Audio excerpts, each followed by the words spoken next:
YouTubeurs, je vous dis merci parce que nous sommes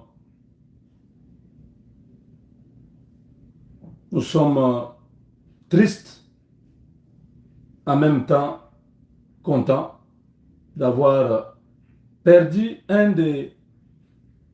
d'un compatriote. Il s'agit du colonel Terranova Mushagalusa qui était au front avec ses collègues. Ce matin, il a été abattu parce que, surpris en train de donner les positions de notre armée, depuis longtemps, il a été soupçonné, mais il n'y avait pas de preuves. On était en train de le piéger. Finalement, il a été trouvé en flagrance en train de parler avec les ennemis de la patrie. Ses collègues n'ont pas hésité. Sur place, il a été abattu.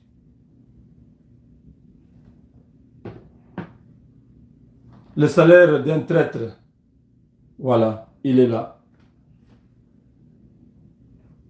Si c'est votre frère, donc cet homme n'est plus.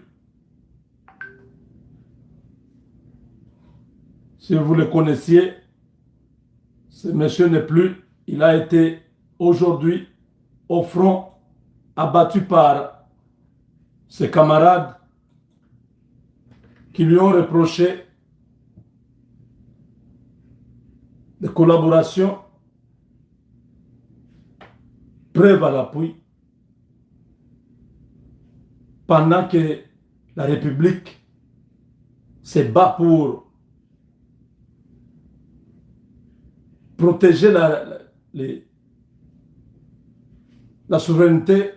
Il y a des fils du pays qui se contentent de recevoir dans leur compte bancaire des sommes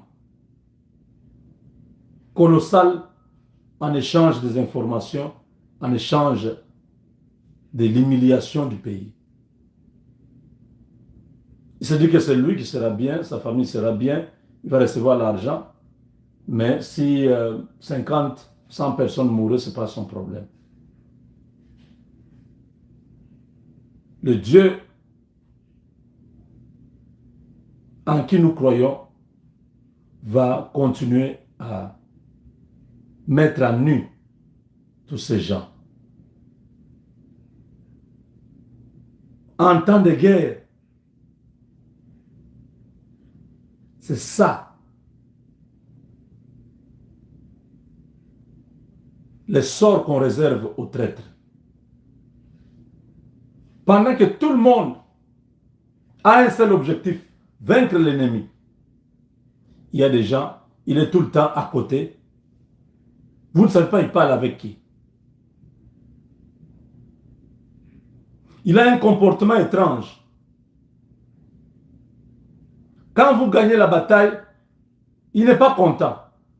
Quand les autres sont en train de chanter, danser, il n'est pas content. Toi, tu es notre frère. Comment tout le monde est content? Ils peuvent boire, je ne sais pas, fumer. Toi, tu es toujours un peu réservé. Parce que sa mission, c'est de pouvoir laisser les ennemis entrer, parce qu'il a été promis que si nous entrons, nous faisons ceci, tu seras tel, nous allons envoyer l'argent. D'ailleurs, voilà, bêtement, il vient de se faire, on lui a fait les rafales. Ce n'est pas les M23, ce n'est pas les Rwandais qui l'ont tué. Ce sont ses propres camarades qui l'ont découvert en pleine communication avec les autres, en train de donner des positions. D'accord? Donc c'est toi le traître. C'est toi qui nous fais tuer. Oh, ce Tokangi, dans l'auditorat, va que libérer. Si on l'amène à l'auditorat, on va les libérer. On connaît comment ces choses-là fonctionnent. Dis!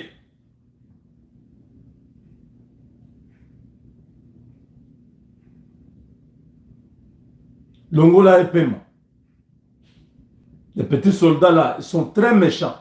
Les caporaux là, parce qu'ils reçoivent les ordres à tout moment. C'est un colonel.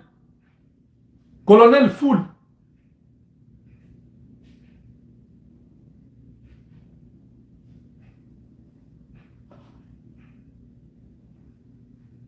Quand ils ont l'occasion de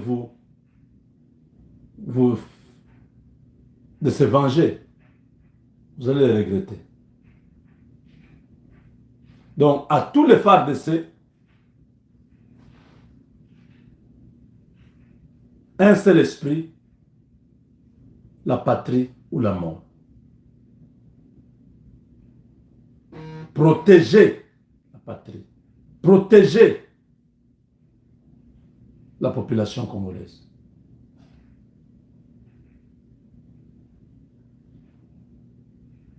Donc, tout ce que les autres font comme effort, il y a des mouchards qui sont dedans, qui continuent à utiliser des numéros de téléphone codés pour faire passer le message. Ils sont combien? Oui, ici, il y a 2 bataillons. Ils sont à quel niveau? Ils se dirigent vers telle place. Donc les autres, quand ils viennent, ils savent déjà que là-bas, il y a 2 bataillons. Vers le nord, il y a autant. Ils connaissent, qui commandent. Ils donnent même celui qui commande les opérations là-bas. Qu'est-ce que nous pouvons faire? Vous pouvez passer par tel village pour contourner. Lui connaît. Il peut donner tous ces détails. Voilà. Le salaire d'un traître.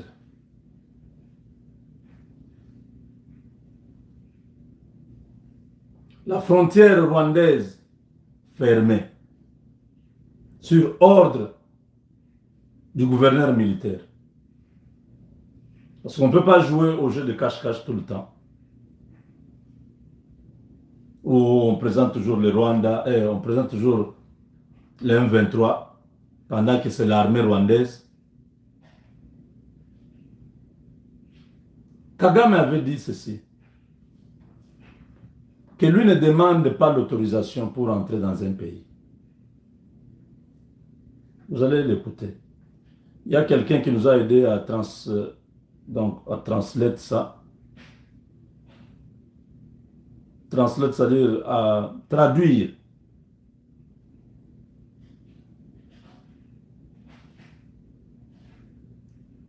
Nous, on ne connaît pas cette langue-là. Quand Kagame avait parlé, beaucoup n'avaient pas compris qu'est-ce qu'il disait. Il avait seulement dit qu'il y a des moments où nous négocions, il y a des moments où on ne négocie pas, il y a des moments où on ne demande même pas l'autorisation. Écoutez ça. Oui, Aaron, hii ndio interpretation ya ile video ya President Rwanda Kagame anaongea mu Kinyarwanda. Donc interpretation ile.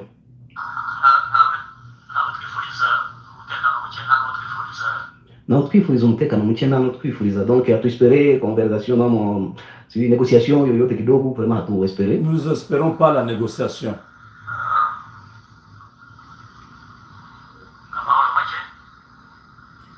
Amahoro make bo ata salama kidogo bo ukudute.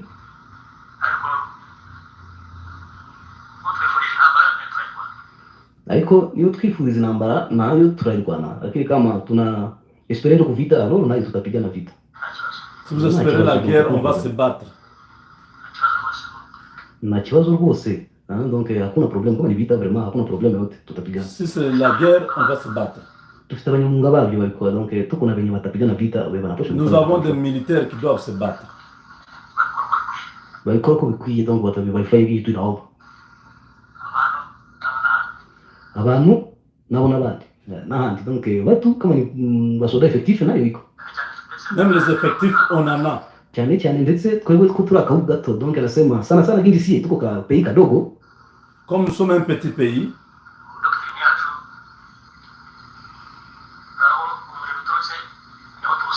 mu doctrine yacu aho umuriro uturutse niho tuwusanga donc mu doctrine yetu kwenye moto inatokeaka pale ndiko tunaikutanaka.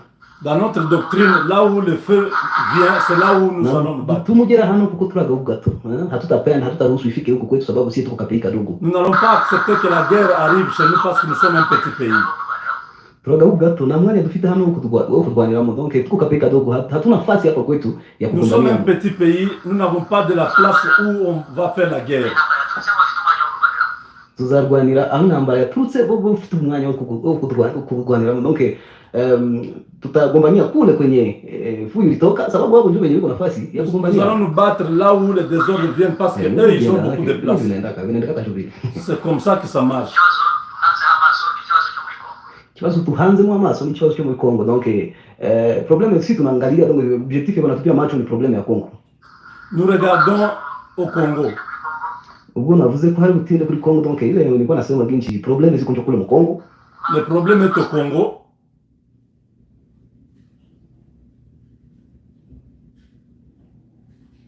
Anza maso muri Kongo shide sababu inacha tunatazamia ndio Kongo. Ni FDLR donc FDLR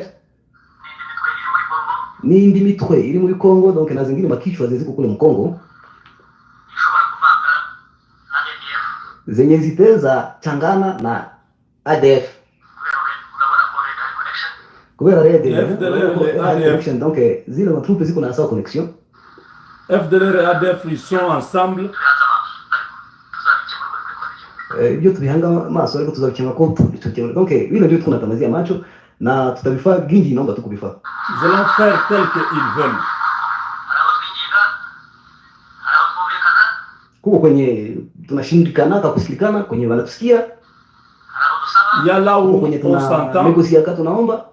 Là où il y a aussi quand on négocie.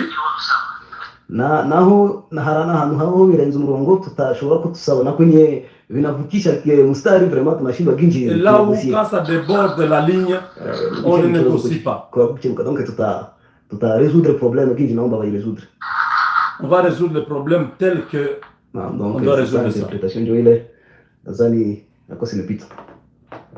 Voilà, ça c'est Kagame qui parlait il y a quelques mois, je crois au mois de février, quelque chose comme ça, où il a dit il y a des moments où on ne demande pas l'autorisation. C'est ce qu'il est en train de faire.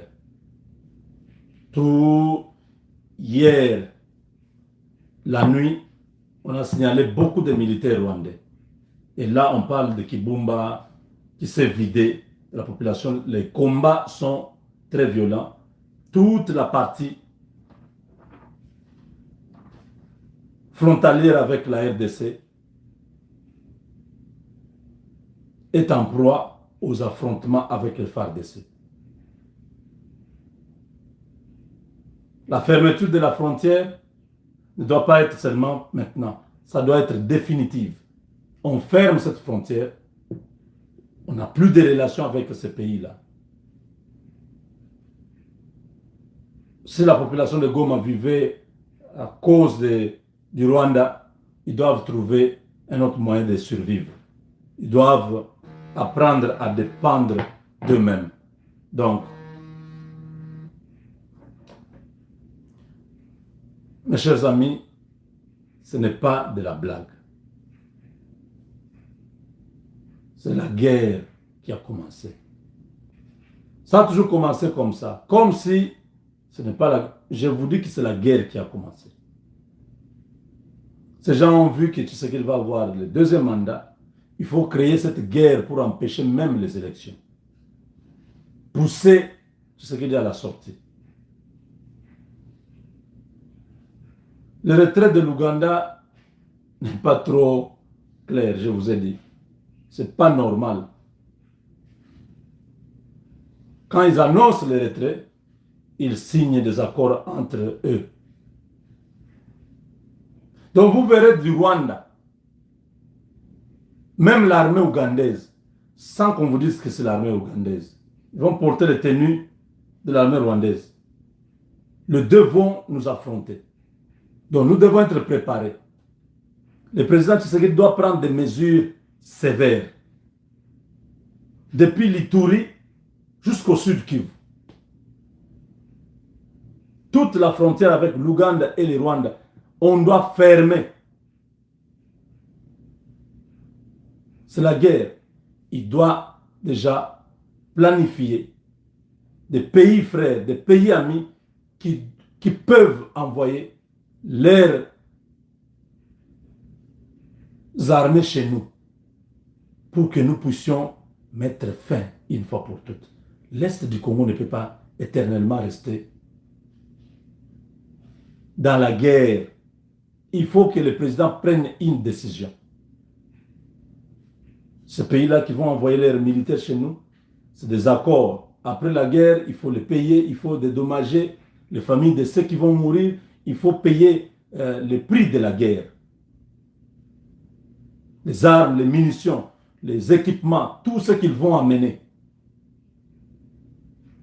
Il n'y a que le président qui peut s'engager.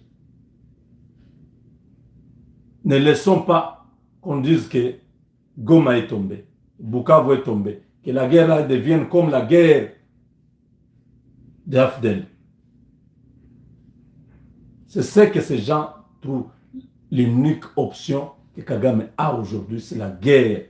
Parce qu'il est asphyxié financièrement. Il n'a plus de moyens. Il faut stopper les relations avec tous ces pays-là de l'Afrique de l'Est, tout ça. Il faut enlever ça. Ces gens-là sont contre nous. Ces gens-là envient notre pays à cause de ce que nous avons. Ils ne nous laisseront pas en paix. Si vous croyez à la diplomatie, cette diplomatie ne fonctionne pas avec les gens qui ont pris le pouvoir par la guerre. Museveni est arrivé au pouvoir par la guerre. Depuis lors, il n'a jamais quitté, il n'a jamais cédé. Kagame est arrivé au pouvoir par la guerre. Depuis lors, il n'a jamais cédé son pouvoir.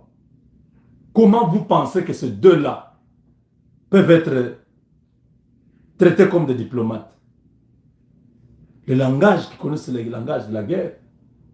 Donc la RDC doit se préparer à la guerre. Pas seulement sur nous, mais demander l'aide des autres pays. Ça se passe dans tous les pays du monde. Quand vous êtes attaqué, vous cherchez une coalition, vous cherchez un soutien.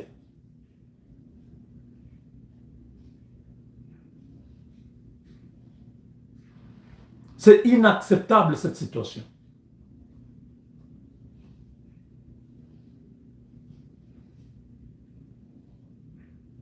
Que les Congolais se désolidarisent avec cet avion rwandais. N'achetez pas de billets là-bas.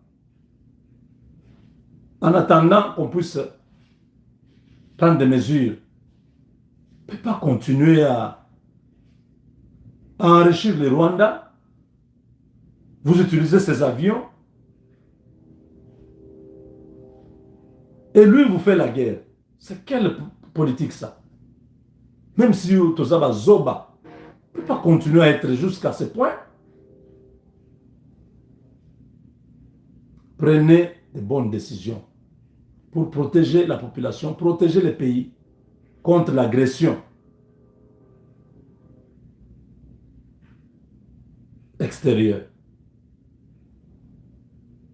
Ça fait déjà 2 jours hein, que le Rwanda a fait son simulacre de bombardements, tout ça, des FARDC dans ces villages. Après, vous voyez, ils sont sur le terrain. Kagame a dit ça, vous avez suivi. Que nous, on ne fait pas la guerre chez nous.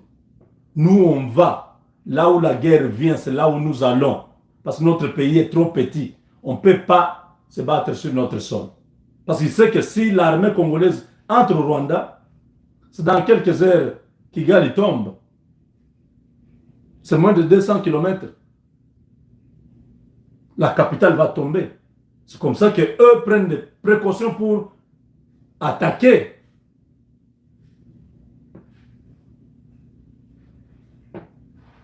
faut anticiper. Ne pensez pas que c'est petit. C'est la guerre qui a commencé. Je sais que notre président n'est pas militaire, mais il a des conseillers militaires. Il a la maison militaire. Il y a des responsables militaires. Nous avons un état-major. Tous ces gens-là connaissent l'art de la guerre.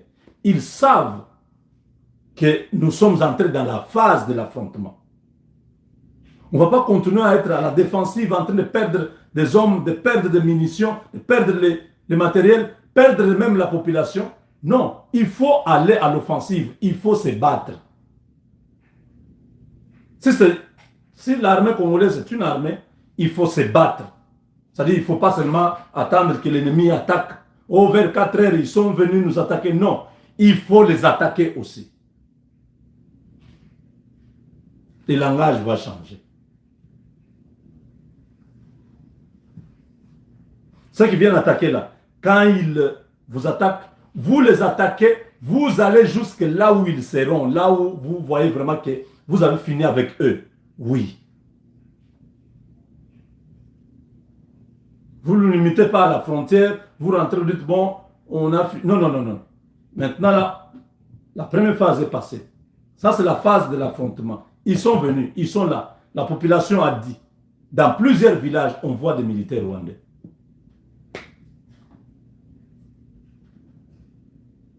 On les voit dans le village congolais. La population déclare. La société civile, vous avez suivi le frère qui a parlé hier là. Il a dit, ce sont des Rwandais. La société civile a, a beaucoup de témoins. Dans tous les villages, ils ont leur réseau. Les activistes là, qui sont dans tous les villages, ils peuvent donner un témoignage. Les prêtres sont là, ils peuvent voir. Les pasteurs des églises, c'est la société civile. Tout ça, on rassemble les informations. C'est pourquoi vous avez suivi ce discours qui a été tenu hier, le communiqué de la société civile. Il y a la guerre qui a commencé. On se retrouve tout de suite. Il faut que la RDC se défende. Avec Dieu, nous vaincrons.